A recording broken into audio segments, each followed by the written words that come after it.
Labadiena, sakome visiems sportinės karpių žūklės gerbėjams. Šiandien sveikiname su jumis iš tikrai istorinių, didžiausių sportinės karpių žūklės varžybų Lietuvoje Sajo Anglers Cup 2026. Taip, oficialus Lietuvos LK čempionatas jau yra pasibaigęs, tačiau, kaip matote, sezonas dar tikrai vyksta pilnu tempu. Na ir kasgi čia vyksta šiandien? Šiandien čia 42 komandos, kaip tikrame pasaulio čempionate, 3 A, B, C zonos, viename krante 2 zonos, kitame krante C zona.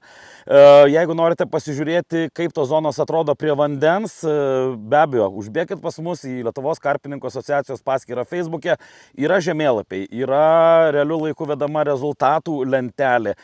Na ir pagal žemėlapį, jeigu už kažką sergate, už draugą, giminaitį, brolį ar pusbrolį, galite pasižiūrėti, kas kur, kurioje zonoje žvejoja. Ir jau galite, plius minus orientuotis, netgi kas yra kaimynai ir kas yra pagrindiniai varžovai.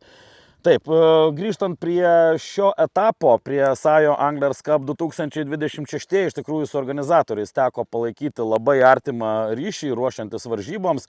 Tikrai matėme, kiek daug dūšios yra dedama į būtent šį renginį, stengiantis padaryti, tikrai įspūdingas tik tokio dydžio varžybas. Tai kol kas matau, kad viskas pavyksta. Apie atmosferą vėliau, bet svarbiausias, kas ko gero svarbiausia yra dalyviams, tai be abejo pergalė ir prizinis fondas.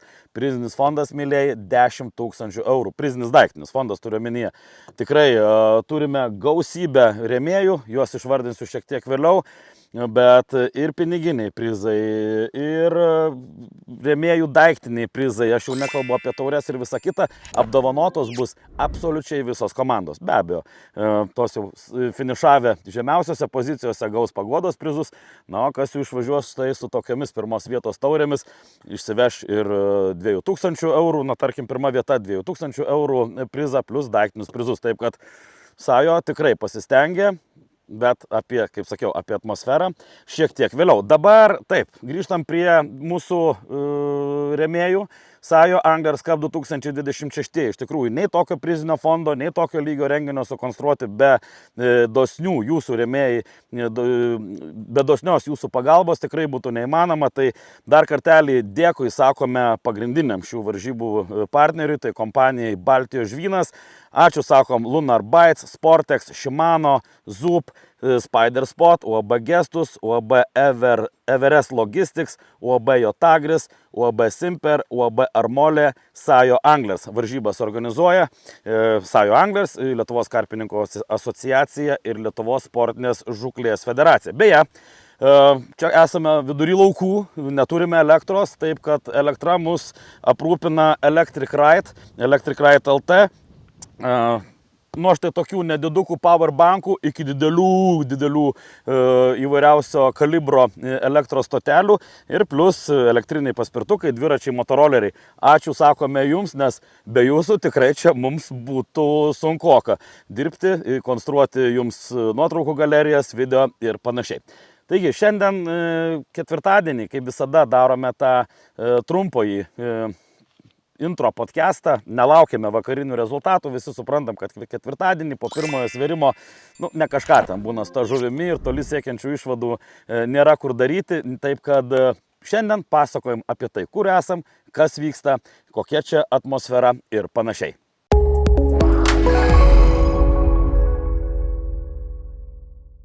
Taigi, renginio atmosfera. Dar prieš varžybas, kalbantis su varžybų organizatoriais, daug iš tikrųjų kalbos buvo apie tą sportininkų ir karpininkų bendrystės pojūtį. Taip kad, aš nežinau, ar čia galima jau dabar sugalvoti geresnį variantą. Iš tikrųjų, kai turime 42 komandas, tai juntama ne tik bendrystė, bet juntama ir didelė konkurencija. Čia ko gero bus bus pati didžiausia konkurencija tarp sportininkų, ką mums teko matyti. Kalbant apie atmosferą toliau, reikia pažymėti faktą, kad tai ne Lietuvos čempionatas, dalyvauti čia gali visi norintys. Taip kad matėme jau šiek tiek matytų, taip sakant, jau iš mėgėjų, išlipančių meškeriotojų, visiškai naujų veidų. Teko matyti pasaulio čempionate dalyvavusių jaunių veidus, tas pats brolis Rankelė ar ten Kauno karpininkų klubo antroji komanda, kurie šiek tiek yra pristabdę savo karjerą, bet anksčiau žaidė tikrai didžiajame sporte, ne tik Lietuvoje, bet ir pasaulio čempionatuose, taip kad kontingentas labai įvairus ir kas yra įdomiausia, pasižiūrėsim, ar tiems jau tikrai dideliems rimtiems dėdėms, senbuvėms pavyks atlaikyti konkurenciją, nes ką galiu žinoti. Atėjo naujokas, dėjo visiems gerai per sprandą ir žiūrėk, išsivežė pirmosios vietos taurę. Bet šitą mes sužinosime po 72 valandų. Kaip sakiau, varžybos vyksta pagal FIPSET taisyklės, ABC zonas 72 varžybų valandos. Tai va, kaip sakiau, kalba apie tą bendrystę, tai būtent Sajo kalba ne tik tai apie mus čia esančius žvejus, bet ir žmonės su spec poreikis. Tai šiandien po varžybas čia pas mus keliavo Vilniaus rajono sporto centro Riešės soc paslaugų centro ir Pabradės ryto gimnazijos auklėtiniai. Tikrai vaikai, kuriems buvo leista ir meškerę palaikyti, galbūt ir ryte pasukti, tai tikrai labai gražu, kad mums viskas atrodo kasdieną, viskas paprasta, viskas aišku, o tie žmonės lieka kažkur tai pavėsyje, pamiršti. Tai didžiausia pagarba Sajo Anglersams, kurie nepamiršo šių vaikų ir juos suorganizavo, atvežė čia pasižiūrėti, kaip atrodo žvejyba, kaip atrodo žuvis, kaip atrodo meškerė. Tai labai fainai. Nustebino. Atvažiavo ir Lietuvos televizija. Šiandien didžiuliai interviu su Lietuvos karpininkų asociacijos prezidentu Mantu Staškumi, su Lietuvos sportinės žūklės federacijos prezidentu ponu Tomu Būdu. Taip kad bus tikrai įdomus ir nemažas video, bet kada ir kur jisai bus publikuotas, papasakosime šiek tiek vėliau. Ok, o dabar ką, mėlieji, kalbam apie žuvį. Žuvies matėm šiek tiek, žinom jau iš žvalgų, kad viena kita žuvytė yra, bet jos kol kas nėra daug. Tai man jau teko šiame ežere būti vienose varžybose, tiesa, daug mažesnio kalibro, trumpesnėse. Ir tai buvo akivaizdu, kad ketvirtadienis, pašykšti žuvies čia 21-ame Ernenių tvenkinyje, tačiau vėliau, bent jau tose varžybose kreivė pamažu labai gražiai kilo, užsifiksavo ir tikrai žvejai gaudė labai gražų miksą.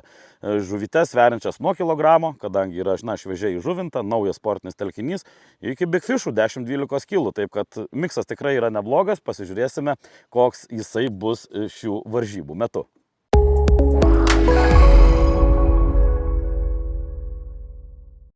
O dabar trumpai apie tai, kaip dirbsim, ką rodysim jau ryte. Džiugu, kad per tiesioginę transliaciją iš burtų traukimo jūsų prisijungė tiek daug, iš karto užvertėt klausimais, ar tikrai būsim, ar tikrai dirbsim. Tai dar kartą patvirtinu, taip, tikrai būsim, tikrai dirbsim. Tiesiog šį kartą, kaip matot, Mindaugo Plukio šalia manęs vėl nėra. Vėl pas Mindaugą dėja atsitiko gyvenimas. Varžybose dalyvauti jis negali, tačiau čia už kadro sėdi mano kolega Artūras, profesionalus dronistas, geras fotografas, taip kad turėsim nuotraukų, drono vaizdelių, viskas bus čiki-puki. Tiesiog tiesioginės transliacijos išsvėrimų. Vėlgi, mėlėjai, bus taip pat kaip ir trečiajame LK etape. Vienas svėrimas, viena zona. Kitaip jau padaryti negaliu, bet kaip minėjau, jeigu sekate, stebite rezultatus, visi žinot, kad nebūtinai matyti žuvį. Svarbiausia matyti skaičius. Tai užeinat į LK paskyrą Facebook'e, atsidarot rezultatus ir matot kiekvieną svėrimą realiu laiku. Ir ką dar noriu pasakyti, kad kaip visada būti su mumis verta. Ne šiaip savo esu čia apsidėjęs įvairiausiam dėžėm ir prizais. Taškomės prizais, tiesą sakant, net nežinau, kaip jų tiek išdalinti, kaip nepasimesti ir viską susisteminti, kad laimėti prizai pasiektų jūs žiūrovai namuose, bet pabandysim įsivesti šiokią tokią tvarką. O dabar ką? Manau, kad žaidimą reikia ir skelbti, o žaidimas yra, kurgi, štai žaidimas yra Baltijos žvyno, 50 eurų dovanų kuponui laimėti. Ir jis atiteks mūsų vienam iš žiūrovų, kuris komentare po šiuo video bandys atspėti mano galva tikrai suktą klausimą. O klausimas yra toks.